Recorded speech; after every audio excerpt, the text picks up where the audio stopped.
Alright, let's go ahead and take a look at how to install WonderLogix. So here we go, we've got our WonderLogix Studio installer. I'm going to go ahead and double click, click Next. Let's accept the agreement, hit Next, Next, and Install.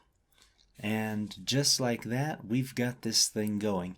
If you happen to have any kind of errors getting up to this point, chances are you've got a corrupted download and you just probably need to download it again, or you might have Windows security issues depending on how you have your permissions set.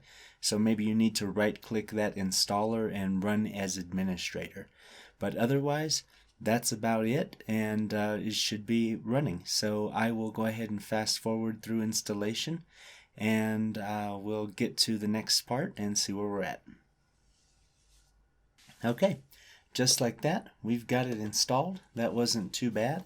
And assuming you've got your WonderLogix Studio icon that's newly appeared on your desktop, you should be good. You can go ahead and delete that installer, and I'll see you in the next lecture.